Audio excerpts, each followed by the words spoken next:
রাদিয়াল্লাহু আনহুর কথা, তাকে কিভাবে পিটানো হয়েছে আপনারা সবাই কম বেশি জানেন। আরবের জাস্ট গরমে যদি একটু ওমরা করেন তাহলেই বুঝতে পারবেন যে গরমটা কেমন হতে পারে। কয়েকদিন আমাদেরকে রাস্তায় নামাজ পড়তে হয়েছে, এত ভিড় ছিল, ওখানে সেজদা দেওয়ার মতো কোনো পরিবেশ থাকে না, এত এত মানে গরম। ওখানে দাঁড়িয়ে থাকলে আপনার পায়ে মনে ফোসকা পড়ে যাবে। ওখানে একটা মানুষকে সারাদিন শুইয়ে রাখা হলে উত্তপ্ত বালুর মধ্যে, উপরে যদি পাথর চাপা দেওয়া হয়, আর সে তখনও বলতে থাকছে আহাদুন আহাদ, আল্লাহ এক, আল্লাহ এক, তাহলে তার ইমানের জজবা চিন্তা করে। এই জীবন মহাকাব্য রচনা করেছে। এই জন্য বেলাল রাদিয়াল্লাহু আনহু সেই ব্যক্তি যিনি মক্কা বিজয়ের পরে কাবা ঘরের ছাদে উঠে আজান দিয়েছেন। সুবহানাল্লাহ, চিন্তা করা যায়। তিনি সেই ব্যক্তি যার কথা নবী সাল্লাল্লাহু আলাইহি ওয়াসাল্লাম যখন আলোচনা করতেন তখন বলতেন যে বেলাল, যখনই আল্লাহ আমাকে জান্নাত দেখান তখন তোমার পায়ের আওয়াজ আমি আগে আগে শুনতে পারি। তুমি কি এমন আমল করো?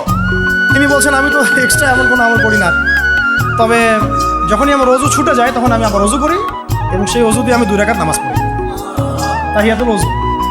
এটা আমরা আমল করার চেষ্টা করবো। আল্লাহ পাক আমাকে তৌফিক দান করেন, আপনাদেরকে তৌফিক দান করেন। উহুদ যুদ্ধ চলছে, শুরু হবে যুদ্ধ, সবাই শুনছে। ঠিক সেই সময় একজন সাহাবী হানজালা রাদিয়াল্লাহু আনহু সত্য বিয়ে করেছেন, বাসর করেছেন গত রাতে, ফরজ গোসল করার সময় পান নাই, যুদ্ধের ডাক এসেছে, চলে গেছেন এবং যুদ্ধ করতে করতে তিনি শহীদ হয়েছে।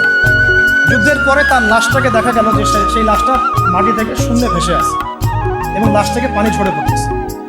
নবীজি বললেন যে সাল্লাল্লাহু আলাইহি ওয়াসাল্লাম, যে ফেরেশতারা তাকে গোসল দিচ্ছে। এটাও মহাকাব্য, এগুলো মহাকাব্য, রচনা করে যাওয়া মহাকাব্য। তো হানজালা রাদিয়াল্লাহু আনহুর এই ঘটনাটা আপনারা পড়বেন। এরপরে অনেক আছে, আমি বলতে থাকলে অনেক সময় চলে যাবে।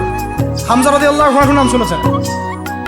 হামজা রাদিয়াল্লাহু আনহু উহুদের দিনে এমনভাবে যুদ্ধ করছিলেন যে তাকে যে হত্যা করেছে সেও বলেছে যে সে এমনভাবে যুদ্ধ করছিল মনে হচ্ছিল সে একজন উড়ন্ত বাজ পাখি।